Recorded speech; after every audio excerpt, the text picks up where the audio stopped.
First of all, I'd like to commend our able speaker for bringing us together today, because the issue of Turaki, can you sit down, please? the isse of security. Leader said I should inform you cannot go anywhere until after this session, please. This message is from Adodogwa. Say you should sit down, please, and be attentive. The issue of security involves every single member of the Nigerian society. Every Nigerian's major concern is security, because without security, all other sectors and development of government cannot continue. So my question to you is, to all the service chiefs, what are the root causes of insecurity in Nigeria? From Boko Haram to kidnapping to banditry, we all suffer. Every person here is a victim of one of these things in our communities. So we are looking for you to look out while you are collaborating with the executive, always to ask them to sit down with your good selves and find out the root causes of this insecurity in Nigeria. Go back to the drawing board if need be. Check and balances to make sure and ensure that the mandate given to you by the Constitution of this country is carried out to the letter. That is the protection of lives and property. Now, just recently, in the northeastern part of Nigeria, I'm talking in particular in Yobe State, in Gaidam local government, and also on the way from Maiduguri to Damaturu, the convoy of the governor was attacked. Now, these insurgents had disappeared for quite a while, but what I noticed was that they had dismantled the checkpoints along this road. So what we basically need, I think, is more personnel to be employed in all the sectors of security in this country. Our children are idle, they don't have any jobs, they can be employed in such, in these paramilitary places where they can be of great help instead of staying idle, and an idle mind is a devil's workshop. So please, everybody has something to say. I won't take more time than I've already taken. Thank you very much. And also, I'd like to thank everybody for being understanding in these insecurity issues of this country. Thank you. And individually proud of your style of leadership. And I want to say without any fear of contradiction that may your reign live longer than 4 years. Distinguished colleagues, I remain Honorable Ado Dogwa. Mr. Speaker, honorable members, I represent the good people of Dogwa Tudunwada Federal Constituency. Mr. Speaker, honorable members, for the avoidance of doubt, I belong to the APC extraction of Kano State. Mr. Speaker, while I thank you for giving me the opportunity to speak at this point, my respected colleagues, mine is not like a question. Mr. Speaker, I am coming on point of clarification and possibly to highlight our institutional mandate and our constitutional jurisdiction as an institution. I would like to share, with your leave, this jurisdictional responsibility of the institution to our very respected service chiefs and the Inspector General of Police. That, Mr. Speaker, honorable members, that by the provision of the Constitution of the Federal Republic of Nigeria, which is the supreme document that guides the operations of Nigeria's democracy, specifically Section 181 in the case of Mr. President, and Section 181 in the case of Mr. President, and 121 in the case of governors of our states, that the right, the powers to initiate estimates, budget estimates, lies in the executive arm of government. It lies solely in the President of the Federal Republic of Nigeria as contained in the Constitution. I am coming this way, Mr.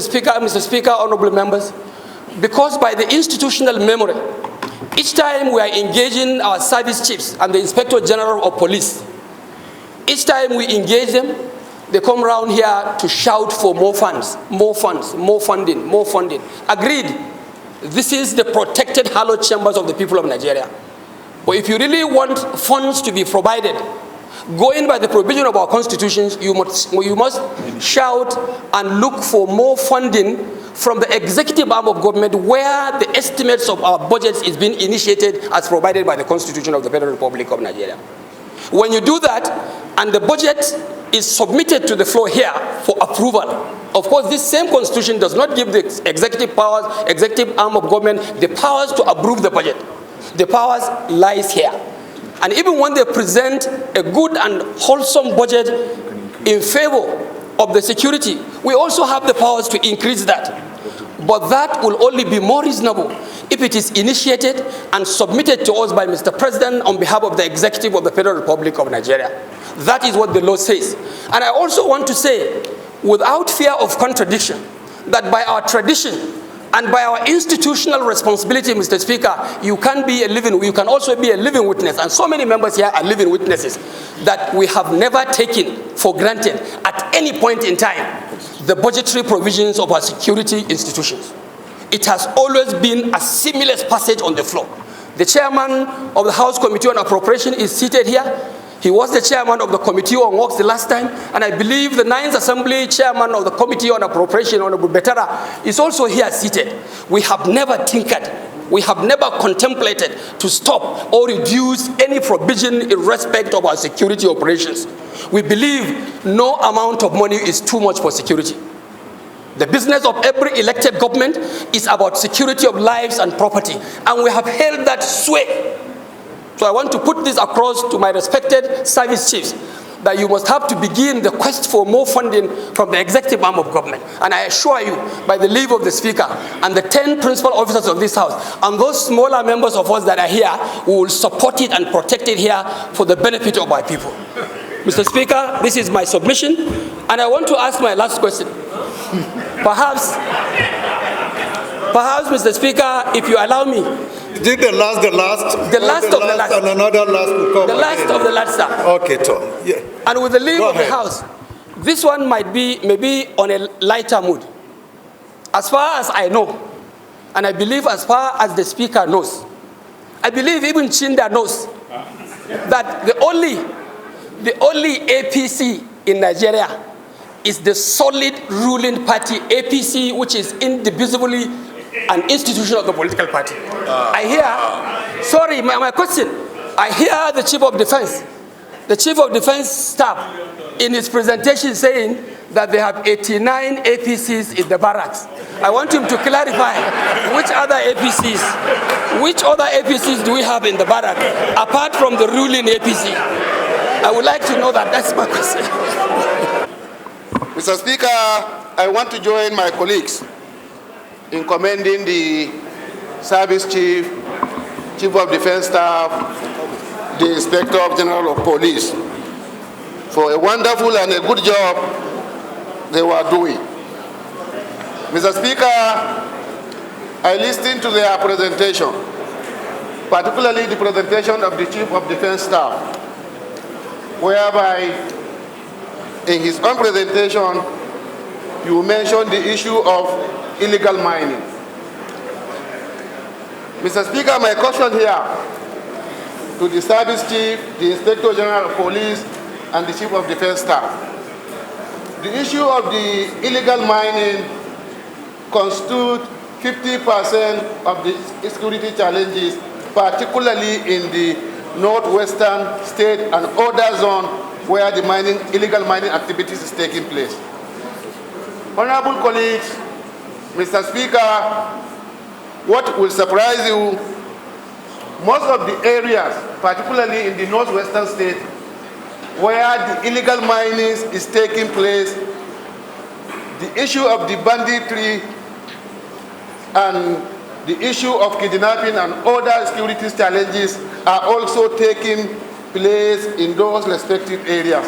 But the mining activities is also going on there simultaneously without having any issue of challenges. Mr. Speaker, my question here. What are the Service Chief, Inspector General of Police, and the CDS doing in bringing an end of the issue of the illegal mining, which I believe it is being resolved? It has solved the 50% problem of the security challenges we are having, Mr. Speaker. Commending the service chiefs for how far we have come in 6 months from what it used to be. Having said that, you've spoken about collaboration with agencies. I'm aware that Nigeria has what we call the satellites through NIGCOMSAT. And Nigeria borrowed money to set up this satellite agency to oversee the entire country. How much information do you get from NIGCOMSAT pertaining to movement of bandits around the unmanned forests, which you alluded to, and other areas? This is to the CDS. My other question is to the Chief of Naval Staff. In your presentation, you spoke about over 300,000 square meters of waterways that we have in Nigeria. Could that be responsible for the consistent theft in our major revenue, which is oil, major source of revenue, which is oil? Can you please respond to the allegation that naval officers lobby to be posted to these areas where our oils are based? They lobby to be posted there. Can you respond? The next question, of course, is to the IG. Talking about human rights. The movement around the speaker is much. People should try and reduce it so that he can focus. Talking about human rights, Inspector General of Police, will you say your men are properly educated as far as human rights in the democratic government is concerned, and what they can do and what they should do? Or do you think that they should be properly trained in observing human rights in a democracy? And of course, the welfare of the police, which you mentioned. I want to confirm, is it true that policemen buy their uniforms on their own, and even ammunitions? If so, who are the sellers of these ammunitions and the uniforms? Thank you. It's about the capacity of our armed forces that is being underutilized in the areas of peacekeeping vis-a-vis construction. My colleagues, Nigerian Army has the best construction company. Nigerian Army has the best construction company. In 1999, Mr. Speaker, the governor of Osun State then, Chibisi Akonde, employed the Nigerian Army company to construct our roads in Osun State. Largely, we are still using those roads now. So I want to ask the Chief of Army Staff, to what extent are you deploying the capacity of the Nigerian Army Engineering Company? On the side of peacekeeping operations, Mr. Speaker, in other climes like Bangladesh, India, Pakistan, they have used peacekeeping. Honorable Sadusoli, can you please see me? They have used peacekeeping operations, Mr. Speaker, to employ a large number of their youths. So it has served as a source of employment vis-a-vis generation of forex. United Nations Security Desk found Nigeria as a worthy partner to salvage Liberia, Sierra Leone, Darfur, And I can continue to mention, but in recent times, Mr. Speaker, we've not had anything about Nigerian exploit in peacekeeping operations. I will want to ask the Chief of Defense Staff, the leaders of the armed forces, to tell this Parliament what are they doing in these two areas. Thank you. Mr. Speaker, colleagues, well, let me align myself with everybody in appreciating the service chiefs. All over the world, I believe that all over the world, we appreciate, citizens appreciate the armed forces. We encourage them because they are doing the work for everybody. So in doing so, I also want to align myself with my brother Waloke, because I believe that the forces, most times they come and talk about funds, and I think that they should deploy what they have. Like my brother said about the construction, outside construction that's supposed to bring revenue for them, they also need to go into agriculture. I believe that the military can feed the nation if they are serious about it. So they should go into not only construction, they should also go into agriculture, because this will enhance their revenue. Because we talk if they have enough. So are you making a comment or you're asking a question so that we clearly know? From there I will ask. In terms of, and Mr. Speaker, we also talked about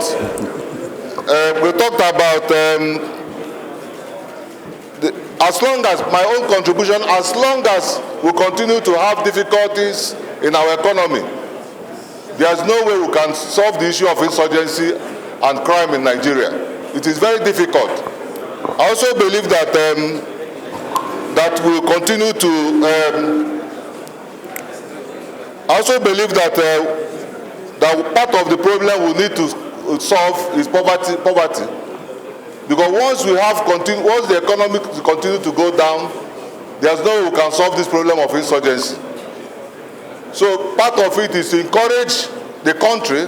The president not long ago brought out a temporary solution in the name of palliatives. But I also think that there's need for us to have a permanent solution. Permanent solution in the sense of power generation, permanent solution in the sense of refineries. These are some of the things that will create jobs. If we don't have jobs, this problem will continue to suffer. So one, I'm asking the armed forces, do they have any other means of revenue generation instead of the allocation they are having?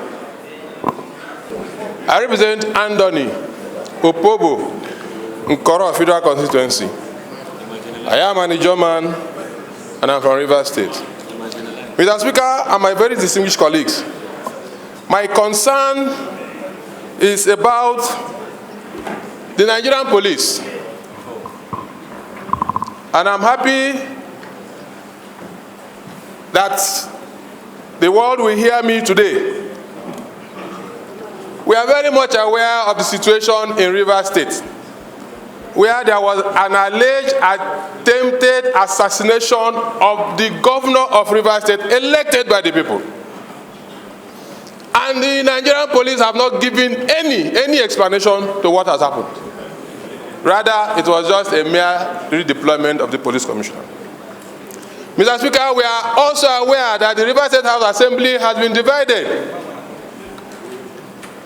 And there was an attempt. Honorable Abente, can you rephrase to just asking a question? Exactly, sir. Exactly, sir. Rather than giving a political statement. Sir. Exactly, sir. This is a security engagement. Yes, sir. Yes, sir. Yes, sir. Mr. Please Speaker, yes, sir. Ask your question straight. Mr. Speaker, yes, sir. Yes, sir. Please be well guided. Don't speak when the speaker is speaking, please. It borders on the neutrality of the Nigerian police and their faithfulness in defending democracy. Because as we speak, the only reason they gave for attempting to assassinate one of the speakers, the factional speaker of the House of Assembly, was that it was a routine patrol. Point of order. Point of order. It was a routine patrol. Point of order. This is suitable for an ordinary plenary. You Direct your questions to the security agencies only, please. Thank you very much, Mr. Speaker. Mr. Speaker, thank you so much for the protection. Mr. Speaker, I want to ask the Nigerian police, what is their level of neutrality in the protection of Nigerians and Nigerian institutions? Let me join my other colleagues who have commended the service chiefs and their gallant officers and men that are out there on a daily basis to protect we Nigerians. Mr. Speaker, on that note, I would like to use this opportunity to highlight the challenges that members have brought before this People's Parliament with regards to the security issues since our inauguration June 13th. The service chiefs, it will interest you to know that we have received over 100 motions with regards to needing security presence within our constituency. And I can assure you more than 90% of those motions is the military.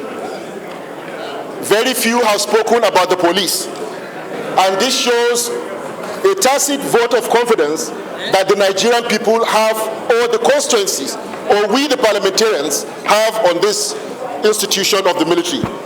On that note, I would like to highlight a very important issue, which is one of the fundamentals for us to achieve security. Like we all know, Mr. Speaker, honorable colleagues, Section 214 of the Constitution highlighted the powers of the police, where this Parliament or the National Assembly is empowered to make laws for them. And like you all remember, in 2020, we have the new Police Force Act. And let me highlight that act. I think I will go there, please, leader. It says the police shall prevent and detect crimes. The police shall maintain public safety. The police shall maintain law and order. So my comment is there needs to be a synergy whereby in the long run we need the police to start doing the work the military is doing today. Most of the work the military is doing today is the work of the police. So I think we have to have a strategy where the police will gradually come in. And how can the police come in? Like the IG made mention, he met a police that is battered. But Honorable Alassane Dogwa has brought a solution. We in the Parliament, we will assist, but you need to start from the executive. What we need to do, Mr. Speaker, honorable colleagues, as soon as possible, which the Chief of Naval Staff highlighted, is the Maritime Security Trust Fund. It will interest you to know in 2018, then as the Chairman House Committee on Navy, we championed that bill and took it to Villa. Unfortunately, one of the ministers then made sure that that bill did not see the light of the day. So as a Parliament, if we are able to assist the Navy to have the Maritime Security Trust Fund, which is within our own purview, because that is what we are supposed to do to make laws.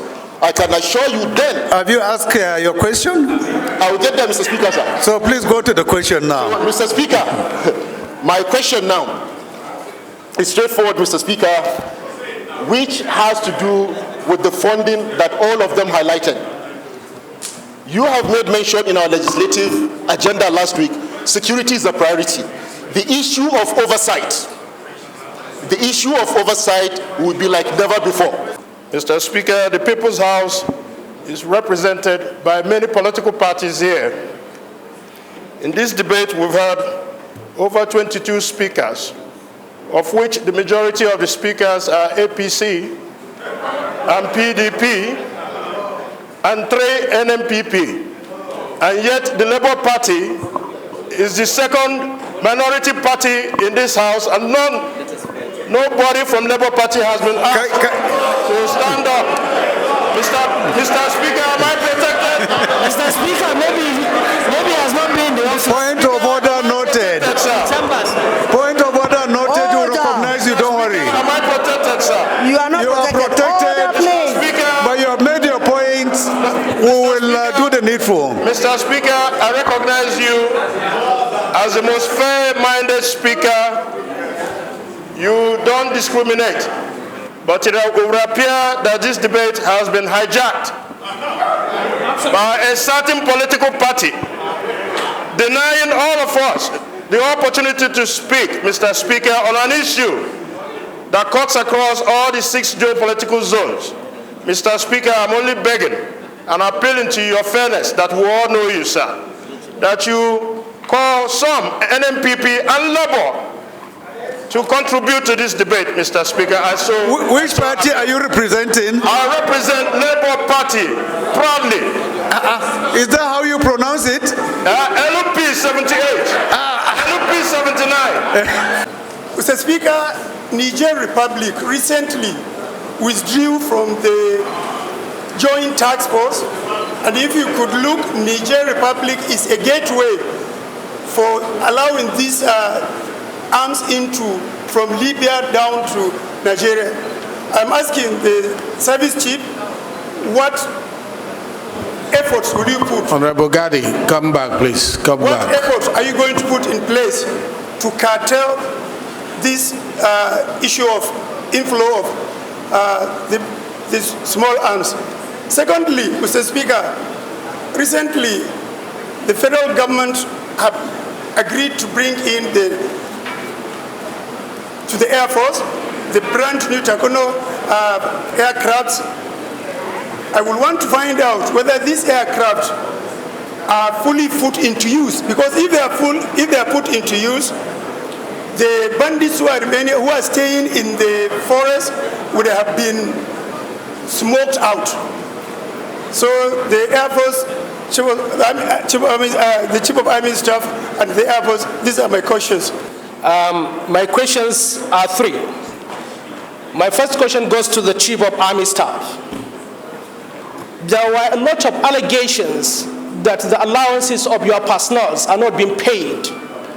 As a result of that, they are demoralized. Yes. They absconded. Yes. Some resigned. Yes. Some engaged in mutiny. What are you going to say about that? That's one. The second question goes to the Chief of Naval Staff.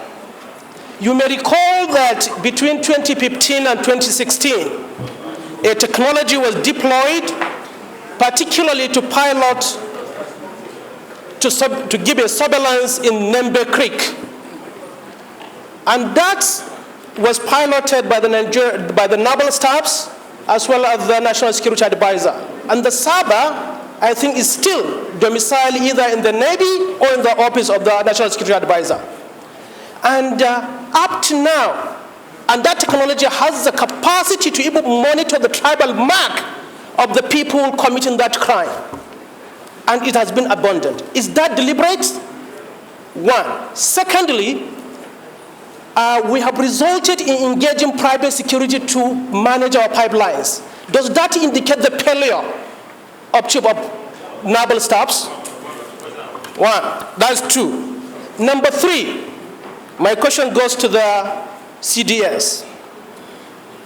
With corresponding amount of money budgetary given to these services, what is the template or timeline do you have that Nigeria is going to be scared? Distinguished colleagues, I wish to appreciate our service chiefs and the Inspector General of Police for their gallant service and sacrifice to Nigeria. Mr. Speaker, as regards present economic realities, can the CDS inform this People's House of Representatives if he has adequate and necessary platforms, assets, and manpower to undertake the operations that he is currently leading? Also being cognizant of human rights, especially in their various theaters. Then secondly, Mr. Speaker, I wish to align myself with my brother, another Labour Party brother, Honorable Ginger Onwusibe, when he stated about the utilization of political solutions to security. Mr. Speaker, considering the high rate of crime and criminality, banditry and assassination and kidnapping, especially in the Southeast, I wish to ask the CDS, would not the release of my constituent, Mazi Nnamdi Kanu, be a panacea to peace in the Southeast? I want to ask our security chiefs what their thoughts are on integrating local vigilantes into the security architecture to be on the front line of response and also early warning systems. Number two, Mr. Speaker, I had the privilege of serving on the NSAS panel for Ekiti State, and we heard a lot of very grievous crimes that were committed by uniformed men. So I'd like to ask what your thoughts are, what your key learnings were from the NSAS experience, and also to ensure that we don't have such human rights violations further. And lastly, Mr. Speaker, as we know, we have extant legislation and policies that states that every Nigerian that is taken to a hospital, they owe the person the duty of immediate care and stabilization in emergencies. We want to be able to hear from our security chiefs very loud and clear that the issue of police reports is no longer required in hospitals before Nigerians are treated. We've had motions in this respect about people like Greatness, the young lady that died in the Metama hospital because of the issue of police report. So it would help for the hospitals to hear directly from you today before Parliament. We have a very high presence of security in southern Kaduna, and this has been so for the past probably 5 years. The zone that has the highest security presence patrolling that senatorial zone. I want to ask the CDS, is there any plan to rejuvenate security operations in southern Kaduna, especially Operation Safe Haven, which majorly operates in that area? Secondly, there's a very high demand for military-grade motorbikes due to the terrain in southern Kaduna for security personnel to reach areas where there are troubles. I want to call on the CDS to please consider the plea of the military personnel when it comes to the supply of military-grade motorbikes. Mr. Speaker, my question has to do with our legal frameworks. We have adjusted the Police Act. We have provided for other legislation that are meant to enhance the capacity of our own armed forces by way of establishing. Honorable, please go straight to the question. We don't have time thank you, Mr. Speaker. Commentary. By way of establishing agencies under them. Mr. Speaker, we have community policing. Let me start with my friend, Honorable Maki. If we have community policing in the new Police Act, Nigerians will want to know how effective is community policing being implemented and how it has affected the security of the Nigerian people. Last question, Mr. Speaker. Looking at our... So your question is to Honorable Maki, not to the IG. Is that what you are saying, so that we put it on record? I'm using synonyms, Mr. Speaker. I'm using synonyms. Maybe I'm connecting to IG through Honorable Maki. Mr. Speaker, lastly, through Speaker, Mr. Speaker. Lastly, Mr. Speaker, the operation of our security system is coordinated. Having been chairman of Navy, I am aware of some of those things. But sir, some Nigerians, we are here to speak for Nigerians. Some Nigerians are clamoring for the explanation regarding to the responsibility of the internal security of the country. What effort is the security chief, including the Inspector General of Police, are putting together to ensure that our security operations is being championed, particularly the issue of internal security maintenance by the Nigerian police instead of the presence of the Army, the Air Force, the Navy in the internal security activities of this country. If they can shed more light on that, it will add value to the understanding of the people of Nigeria. Thank you. My question, for instance, goes to you. Sir, IGP, how soon will you promise Nigerians that the barracks in Nigeria will be habitable for your men? because as we speak, it is an eyesore. Men and women of Nigerian police that have retired before the Civil War still occupies these barracks, while the new ones that you are bringing in do not have a place to stay.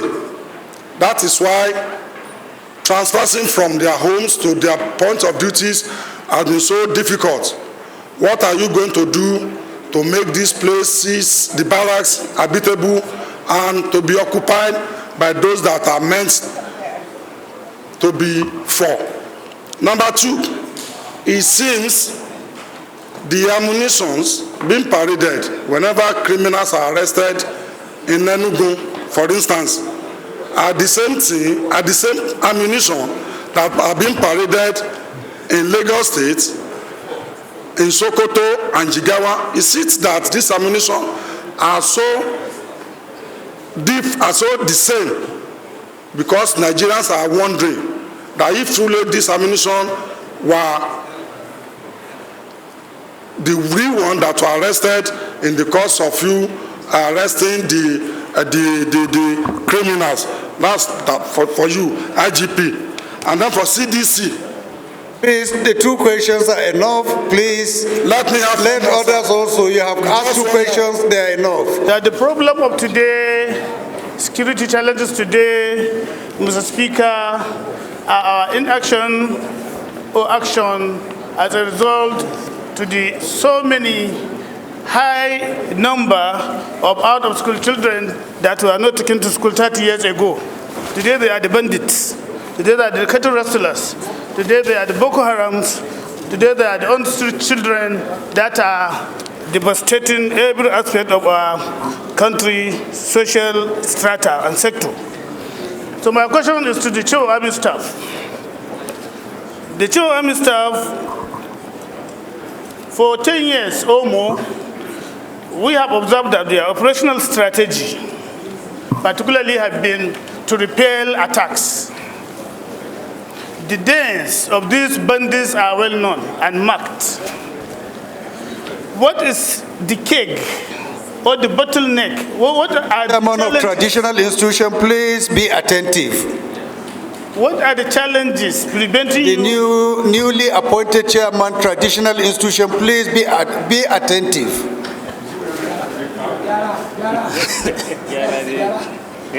What are the challenges preventing you from taking this war to the doorsteps of these bandits? Bushes have been a home for them, so they are comfortable there.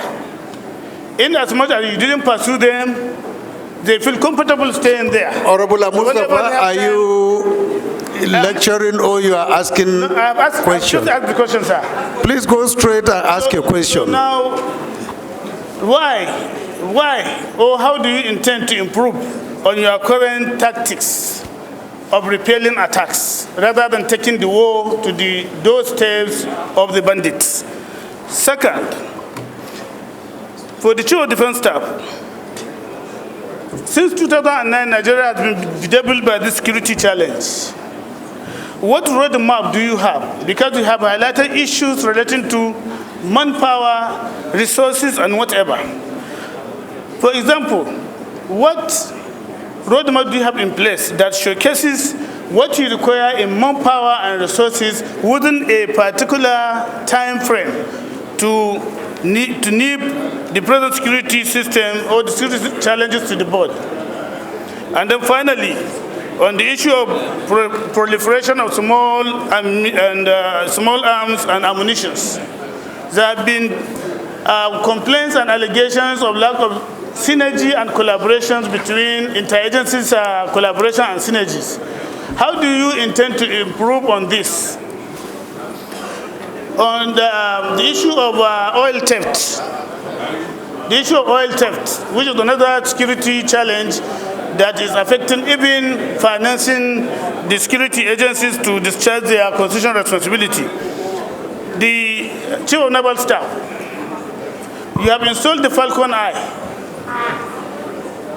which I had the privilege I've been taken through it and have seen how effective it is. Why is it that we still have the problem of oil theft in the country? And that why do we still have the challenge of having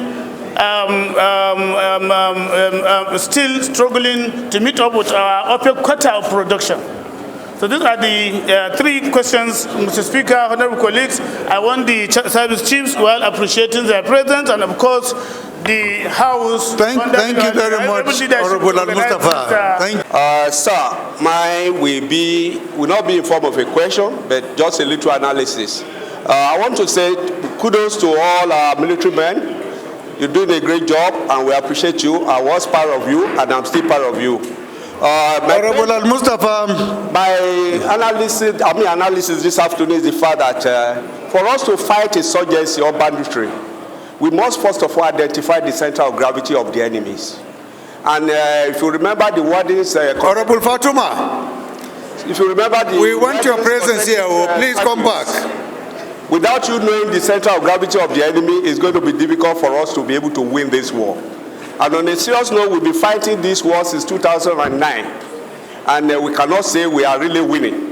If you have to face the reality, we can't say we are really winning. And I can say that from all analysis we've been doing before now, we all know, we are aware that the center of gravity of this enemy is the source of funding. Without us stopping the source of funding, it's going to be difficult for us to fight this war. Because when there is something fanning the smoke, the fire will continue to burn. And the question I want to ask you this afternoon is the fact that, CDS, sir, I want to know if you have any way that these honorable members here can help you or help the system to be able to stop the source of funding of this insurgency, so that what happened in Bangladesh and some other country can also happen in Nigeria. Then we can be able to win this war timely and efficiently in a manner that every Nigerian will appreciate. Thank you very much. And by the grace of God, I represent the good people of Ankpa, Omala, Federal Constituency. My question is very short and brief. I want to be very particular about the integrity of the intelligence unit of the police, Nigerian police. And this comes to my mind as a result of most of the crimes that have taken place in this country. Ordinary man sometimes are aware that there's going to be that criminal and criminalities activities. But it takes the police, the Nigerian police, hours to know that yes, such operation is going to take place.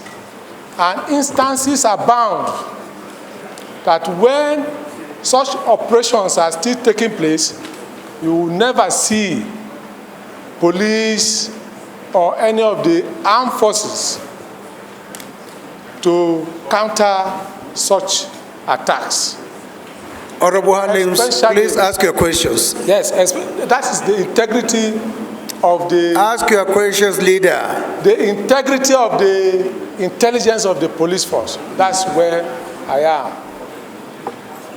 How effective is their intelligence unit?